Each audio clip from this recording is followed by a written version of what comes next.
우리 오른손 들고 함께 선포하도록 하겠습니다. 나는 천지를 지으신 여호와께 복을 받는 자입니다. 아멘. 그렇습니다. 천지를 지으신 여호와께 복을 받는 우리 성도들, 그리고 우리의 가정, 우리 교회 되기를 주님의 이름으로 축원합니다. 오늘 예배 잘 오셨습니다. 하나님께서 우리 예배 기쁘게 받으시고 함께 해주실 줄 믿습니다. 우리 옆에 있는 성도님들과 함께 인사 한번 할까요? 좌우 돌아보시면서 주님의 이름으로 사랑합니다 인사 한번 하겠습니다.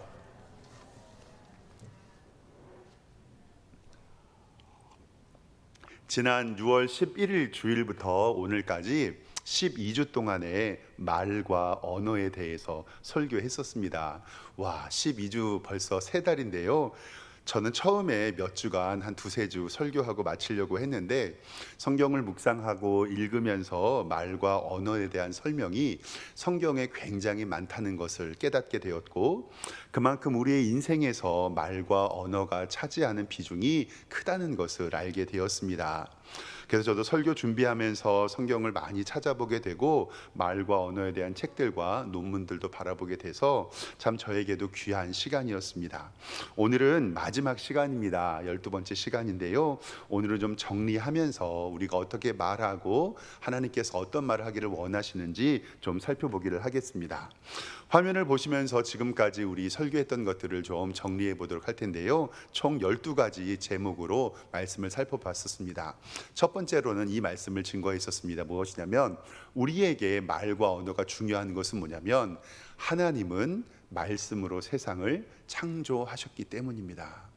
하나님께서는 빛이 있으라 하셨으니 빛이 있었고요. 하나님께서는 그 말씀과 언어로 세상을 창조했는데 우리는 하나님의 말씀을 귀로 직접 듣지는 못했지만 그때 창조된 이 천지 만물은 하나님의 언어를 그대로 들었다라는 사실입니다.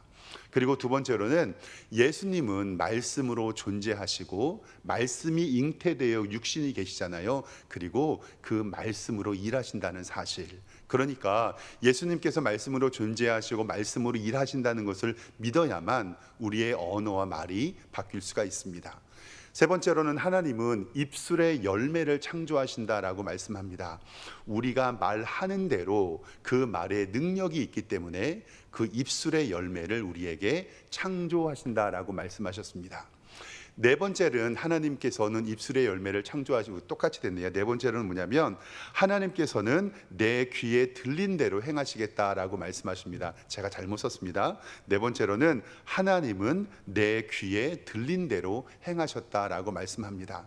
하나님께서는 이스라엘 백성들이 출애굽할 때에 죽겠다 했던 이스라엘 백성들 그 가나안 땅에 들어가지 못하고 그 귀에 들린 대로 행했습니다. 다섯 번째 시간에는 생각이 말이 되고 말이 행동이 되고 이 행동은 습관이 되고 습관이 인격이 되고 그 인격은 우리의 인생이 됩니다.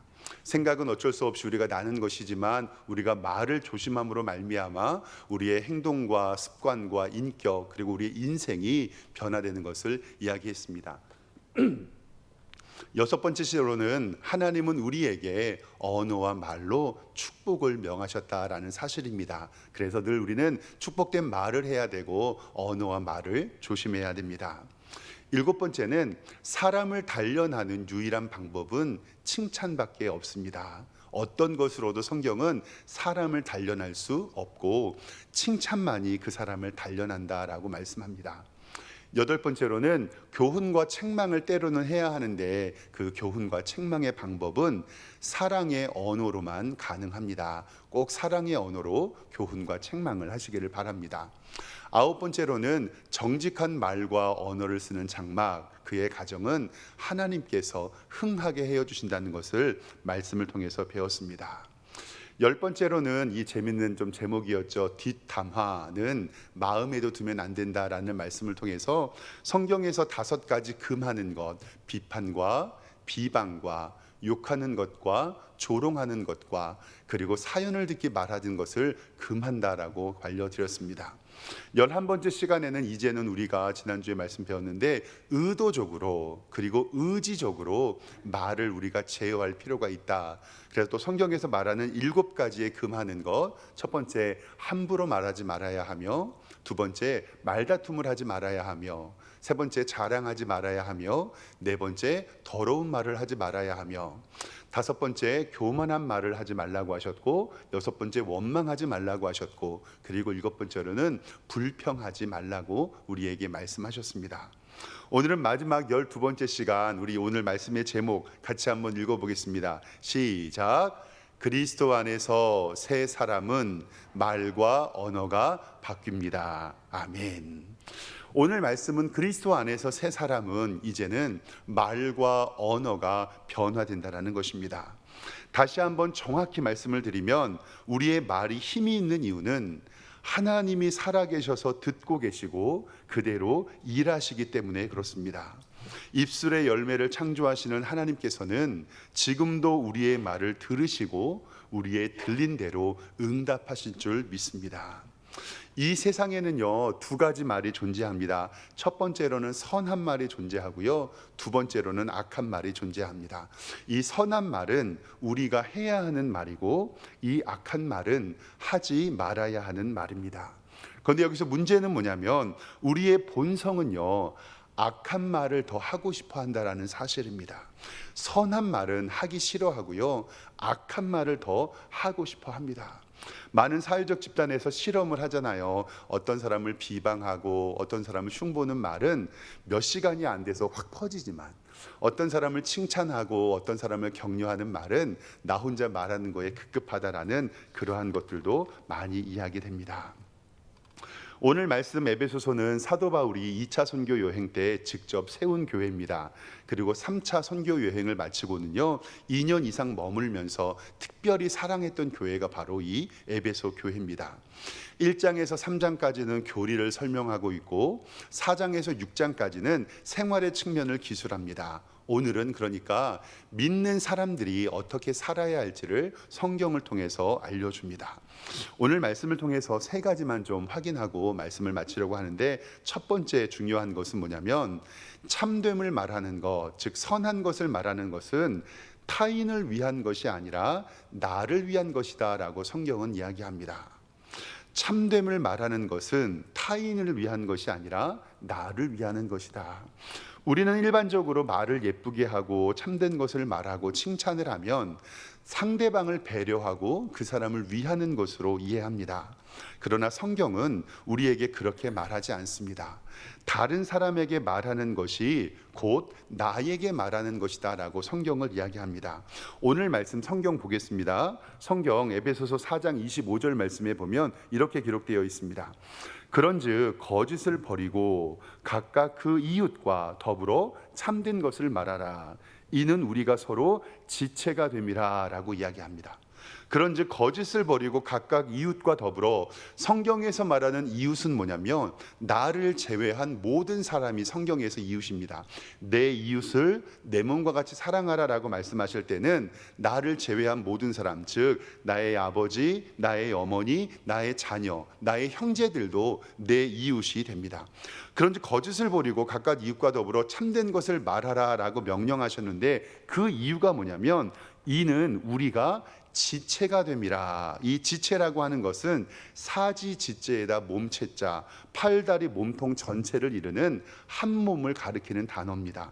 그러니까 너희가 이웃에게 더불어 참된 것을 말하는 이유는 그 사람과 너가 무슨 몸이냐고 하는 것은 한 몸이다라는 것을 이야기하는 거예요. 한 몸이다.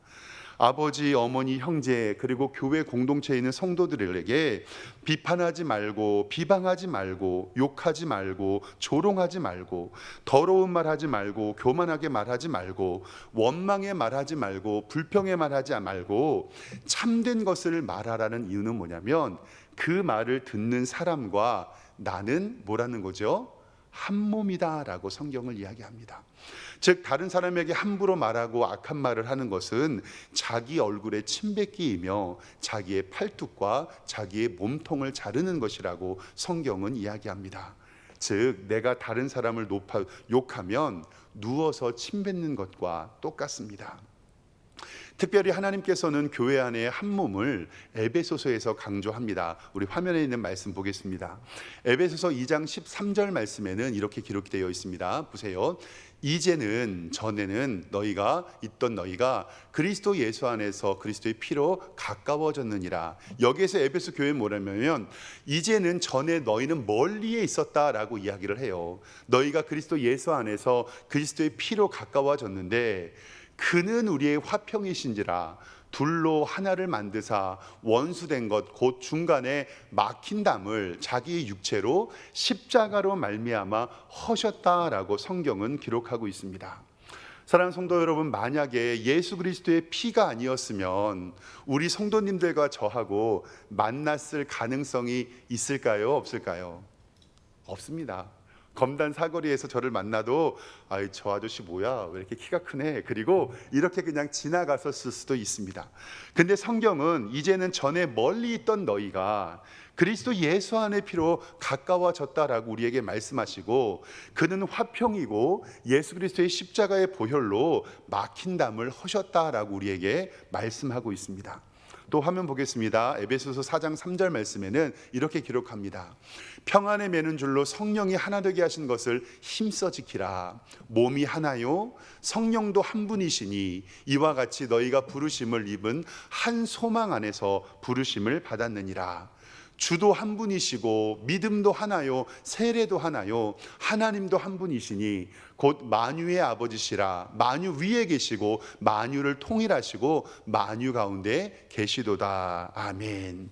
즉 하나님께서는 우리에게 성령님께서 하나님의 교회와 하나님의 가정을 하나 되게 하셨으니 너희의 몸도 하나고 성령도 하나고 소망도 하나고 주도 하나고 믿음도 하나고 세례도 하나고 그리고 마지막으로 하나님도 한 분이시니 너희가 그리스도 안에서 하나라고 우리에게 말씀합니다. 우리는 이렇게 하나됨을 위하여 노력해야 하는데 우리의 말 한마디가 그리고 한마디의 언어가 하나님의 교회와 하나님의 가정과 우리의 일터를 파괴할 수 있고 하나됨을 그치게 할 수 있다는 것을 성경은 지속적으로 이야기합니다. 이제부터 계속 우리 성도님들 머리에 입력하셔야 됩니다. 따라하겠습니다. 나는 선한 것을 말하리라. 나는 참된 것을 말하리라. 아멘. 이 시간에 다짐하시고 고백하시면서 선한 것과 참된 것만 말하시고 타인을 힘들게 하는, 그리고 내 지체를 힘들게 하는 것이 나를 힘들게 한다라는 성경 말씀을 꼭 기억하시길 바랍니다. 오늘 말씀에 가족과 교인과 사회생활, 이웃과의 관계에서 성경은 구체적인 실행 방안을 우리에게 알려주고 있습니다. 성경 보겠습니다. 오늘 말씀 에베소서 4장 26절에 이렇게 기록합니다. 분을 내어도 죄를 짓지 말며 해가 지도록 분을 품지 말라. 27절에 마귀에게 틈을 주지 말라고 얘기합니다. 오늘 말씀에 저는 좀 위로를 받았습니다. 성경 말씀에 보니까 분을 낼 수 있다고 나와요? 없다고 나옵니까? 있다고 나옵니다. 화까지 내지 말라 그러면 우리 삶이 너무나도 힘들 텐데 성경 말씀에 우리가 너무 연약하고 인간의 모습이 있으니까 분을 낼 수는 있다. 그런데 그 분 때문에 무엇을 짓지 말라고 해요? 죄를 짓지 말아라라고 얘기합니다. 우리의 인간의 연약한 모습이 있어서 때로는 화를 내고 분도 낼 수 있지만 그로 인해서 무엇을 짓지 말라고요? 죄를 짓지 말라. 그리고 해가 지도록 분을 품지 말며 27절 말씀에 마귀에게 무엇 주지 말라고 해요? 틈을 주지 말라라고 얘기합니다. 인간이 연약하기 때문에 화를 낼 수도 있고 분을 낼 수 있죠. 그런데 그때 스톱 해야 됩니다. 그리고 이것들이 내 주변에 있는 사람들에게 영향이 되지 않도록. 사랑하는 성도 여러분, 목사는 평상시에 분이 나거나 화낼 일이 있을까요? 없을까요? 없습니다. 박 목사는 절대로 화를 내지 않습니다. 사람들은 누구나 다 화를 내고 분을 낼 수 있지요. 저도 화가 나고 분이 날 때가 있습니다. 그런데 그때는요, 바로 집에 들어가지 않고 산책을 하거나 교회에서 기도하고 들어가요. 그리고 아이들에게 조심하자라고 얘기를 하는 편입니다. 왜냐하면 분이 나고 화가 났을 때 나 때문에 가정이 힘들어지는 일이 없어야 하기 때문에 그렇습니다. 전에 섬기던 교회에서도 퇴근을 하고 차를 타고 주차장에 차를 대면 거기에서 하나님 앞에 많이 기도하고 갔던 기억이 납니다. 왜냐하면 분이 나고 화가 날 수 있지만 그것 때문에 내가 죄를 짓게 되면 나뿐만이 아니라 다른 사람에게도 영향을 줄 수 있기 때문에 그렇습니다. 사랑하는 성도 여러분, 말과 언어 때문에 절대로 마귀에게 틈을 주지 마시고 내가 말하는 말 때문에 그 사람과 내가 함께 죄를 짓게 되는 경우를 없애시기를 정말로 주님의 이름으로 축원합니다. 두 번째로는 하나님께서 우리에게 명령합니다. 은혜 끼치는 말을 하라라고 말씀합니다. 성경은 우리에게 명령하는데요. 성경 말씀 보겠습니다. 29절 성경책 보겠습니다. 무릇 더러운 말을 너희 입 밖에도 내지 말고 오직 덕을 세우는데 소용되는 대로 선한 말을 하며 듣는 자들에게 어떻게 해요? 은혜를 끼치게 하라.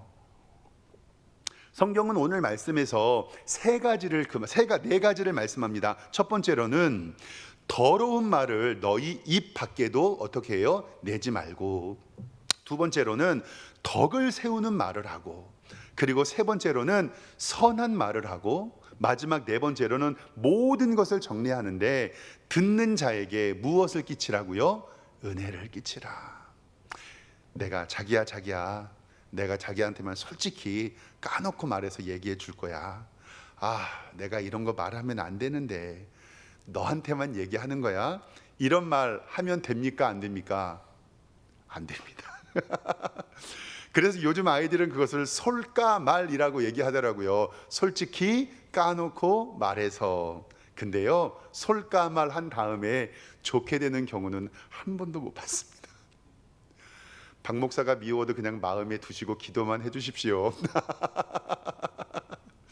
우리의 인생은요, 우리의 인간은 연약해서 그런 것들을 들으면 힘들어집니다. 그래서 성경은 우리에게 더러운 말을 입 밖에도 내지 말고 덕을 세우는 말을 하고 선한 말을 하고 그리고 은혜로운 말을 하라고 명령하고 있습니다. 목사도 사람이고요. 저도 가끔씩 위로받고 격려받고 싶을 때가 있습니다. 늘 매주마다 설교하고 새벽 예배, 수요 예배, 금요일 예배 하면 매주마다 10편의 설교 준비하거든요. 솔직히 쉬운 일은 아닙니다. 그래서 주일날 설교할 때마다 열심히 노력하고 준비하는데 잘 안 될 때가 있습니다. 몇 주 됐는데 우리 교회에 등록하셔서 우리 교회에 처음 온 남자 성도님이 계세요. 그런데 그날 처음 교회에 오셨거든요. 그리고 그날 예배를 잘 드리셨어요. 그리고 나서 처음 교회에 오셨으니까 인사하려고 저 뒤에 가가지고 서서 이렇게 인사를 꾸벅했는데 그 성도님들이 그날 저를 처음 봤거든요. 근데 제 손을 덥석 잡아주시면서 목사님 큰 은혜 받았습니다. 고맙습니다라고 인사하고 가시는 거예요. 그날 처음 왔는데 제 마음이 남자집 성도님이었는데 심쿵했어요. 교회 처음 온 성도님이 제 손을 붙잡고 목사님 큰 은혜 받았습니다라고 말씀해 주고 가셨는데 그날 하루 종일 제가 기분이 좋았을까요? 안 좋았을까요? 좋았어요. 제가 설교 잘하지 못한 것 알고요. 최선을 다했지만 부족한 것 아는데 그 성도님이 저를 생각해 주실 때 저도 격려해 주시고 응원해 주시고 힘내라는 말씀인 줄 알아요. 절대 교만하지 않습니다. 그런데 그 성도님이 그렇게 은혜를 끼치는 말을 해 주셨을 때 제 마음에 너무 큰 위로를 받고 지금도 제가 이렇게 말씀하는 건 뭐냐면 그때의 기억이 너무나도 좋아요. 그래서 제가 오늘 설교 끝나고 나서 볼 건 말을 잘 하는 것과요 잘 말하는 것은 달라요. 말을 잘하는 것은 입만 번지르해서 네 잘났다라고 얘기할 수 있겠지만 잘 말하는 것은 하나님께서 우리에게 은혜를 끼치시는 말이라는 것을 꼭 기억하시기를 바랍니다. 은혜가 되지 않는다면 공동체가 어떻게 되는지 성경은 분명히 우리에게 말씀합니다. 성경 30절 말씀 보겠습니다. 이렇게 기록하고 있어요. 하나님의 성령을 근심하게 하지 말라. 그 안에서 너희가 구원의 날까지 인치심을 받았느니라. 이 말씀은 뭐냐면요, 너희가 구원의 날까지 예수 그리스도께서 오실 때에 하나님의 교회 안에서 공동체 생활을 할 텐데, 은혜롭지 않은 말을 하면 우리 가운데 계신 성령님이 어떻게 된다고요? 근심하신다는 거예요. 교회 생활이 힘들어지고 우리가 어려움을 겪게 되니 주님의 오실 날까지 하나님의 교회는 말과 언어를 조심하고 은혜로운 말을 해서 하나님의 성령님이 운행하시는 복된 교회로 만들라는 것을 꼭 기억하라라는 말씀입니다. 사랑하는 성도 여러분, 가정에서도 이 말 한마디 잘못하면요, 분위기가 싸해지는 것을 느낍니다. 즉, 주님 오실 날까지 하나님의 교회와 우리의 가정은 은혜로운 말을 통하여 성령님의 도우심을 받는 공동체 되기를 주님의 이름으로 축원합니다. 예수님께서 부활하시고 승천하시고 성령님을 보내주셔서 지금도 우리와 함께 하십니다. 성령 세례를 받고요, 성령 충만을 받고요, 우리는 성령의 은사, 그리고 나중에는 성령의 열매들을 얻게 됩니다. 처음에 저도 조금 오해를 했었습니다. 성령의 열매들은요, 이 왜 성령의 열매들, 성령의 은사를 받았던 분들을 얘기를 가만히 들어보면 조금 말을 짧게 하시더라고요. 그리고 방언으로 기도하고, 그리고 약간 뭐라 그럴까, 무당처럼 말씀을 하시는데, 저도 처음에 목사가 단 다음에 성령에 충만하고 성령의 은사를 받으면 그럴 줄 알았거든요. 그런데 성경을 바라보면 볼수록 하나님께서 우리에게 주신 성령의 열매는 그런 게 아니에요. 화면 보겠습니다. 갈라디아서 5장 22절 말씀을 보면 이렇게 기록이 되어 있어요. 오직 성령의 열매는 사랑과 희락과 화평과 오래 참음과 자비와 양성과 충성과 온유와 절제니 이 같은 것을 금지할 법이 없느니라. 그리스도 예수의 사람들은 육체와 함께 그 정욕과 탐심을 십자가에 못 박았느니라. 아멘. 성령의 열매는요, 인격과 성품의 변화고, 그리고 그것이 공동체와 연결된다는 사실을 성경을 통해서 알려줍니다. 그리고 가만히 살펴보면 이 인격과 성품은요, 무엇과 연결되어 있냐면 바로 우리의 입에서 나오는 말과 언어와 연결되어 있다는 사실입니다. 그러니까 성령의 열매를 받고 인격과 성품이 변하여 사랑과 희락과 화평과 오래 참음과 자비와 양성과 충성과 온유와 절제를 나타내는 분들은 덕스러운 말을 하게 되고 은혜로운 말을 하게 된다는 것을 성경은 이야기하고 있습니다. 사랑하는 성도 여러분, 꼭 은혜로운 말씀 하시기를 주님의 이름으로 축원합니다. 마지막 세 번째로는요, 우리는 말할 때 예수님의 마음으로 말해야 된다는 사실입니다. 오늘 말씀 성경에서는 더욱더 구체적으로 하지 말아야 할 것을 이야기합니다. 성경 보겠습니다. 31절입니다. 너희는 모든 악독과 그리고 노함과 분냄과 떠드는 것과 비방하는 것을 하나님의 모든 악의와 함께 버리라 라고 분명히 말씀합니다. 악독과 노함과 분냄과 떠드는 것과 비방하는 것들, 그리고 교회에서 어떻게 생활하라고 말씀하시면 32절에 첫 번째, 서로 어떻게 해요? 친절하게 하고, 두 번째 어떻게 해요? 서로 불쌍히 여기며, 세 번째 어떻게 해요? 서로 용서하는데 그 용서하는 것을 하나님이 그리스도 안에서 너희를 용서하심과 같이 하라. 아멘. 기독교 안에서 가장 중요한 단어는 은혜라는 단어입니다. 값없이 거저 주시는 하나님의 선물이라는 뜻인데요, 그래서 목사님들이 설교 마지막에 축도할 때 가장 먼저 나오는 단어가 주 예수 그리스도의 은혜와 하나님의 사랑하심과 성령의 교통하심이라고 말씀하는 게 뭐냐면, 허물과 죄로 죽었던 나를 예수 그리스도께서 십자가의 죽으심으로 살리셨습니다. 죄의 삭은 사망이고 우리는 죽어서 지옥에 갈 수밖에 없는 존재인데, 예수님께서 그 십자가로 우리의 죄를 용서하여 주시고 우리를 구원해 주셨습니다. 이 세상에서 십자가의 은혜를 돈으로 산 사람도 없고 노력해서 딴 사람도 없고, 그리고 시험을 봐서 쟁취한 사람도 없습니다. 우리는 그 구원의 기쁨을 은혜로만 받습니다. 그래서 예수 그리스도께서 우리를 용서하여 주셨던 그 은혜, 하나님이 나를 불쌍히 여기셔서 긍휼히 여겨주셔서 안타깝게 여겨주셔서 우리를 구원하여 주셨는데, 성경은 바로 하나님께서 우리를 용서하였던 것처럼 내 옆에 사람들에게 친절히 대하고 불쌍히 여기고 덕을 세우는 말을 하라라고 말씀합니다. 즉, 내가 말하고 내가 행동할 때 내가 예수님에게 용서받은 것을 생각하며 내 가족에게, 내 이웃에게, 사랑하는 사람에게 말하라고 우리에게 명령하고 있습니다. 성경은 우리에게 빌립보서 2장 5절에서 8절까지의 말씀을 이야기합니다. 너희 안에 이 마음을 품으라. 곧 그리스도 예수의 마음이니 그는 근본 하나님의 본체시나 하나님과 동등됨으로 취할 것으로 여기지 아니하시고 오히려 자기를 비워 종의 형체를 가지사 사람들과 같이 되셨고 자기의 모양을 나타내사 자기를 낮추시고 죽기까지 복종하셨으니 곧 십자가에 죽으심이라. 아멘. 즉, 우리가 다른 사람을 대하고 그들을 만나고 행동하고 말할 때 내가 예수님 앞에 용서받은 것을 기억하고 그대로 행하라라는 말씀입니다. 그래서 오늘 설교의 제목은 그리스도 안에서 새 사람은 말과 언어가 바뀔 수밖에 없다라고 우리에게 말씀하고 있습니다. 예수님 믿고 구원받은 사람은 이제 의지적으로 우리의 언어와 말이 바뀌어야 할 줄 믿습니다. 읽지는 않았지만 오늘 성경 4장 17절 하반절부터 성경을 좀 함께 보겠습니다. 4장 17절 하반절에는 이렇게 말씀합니다.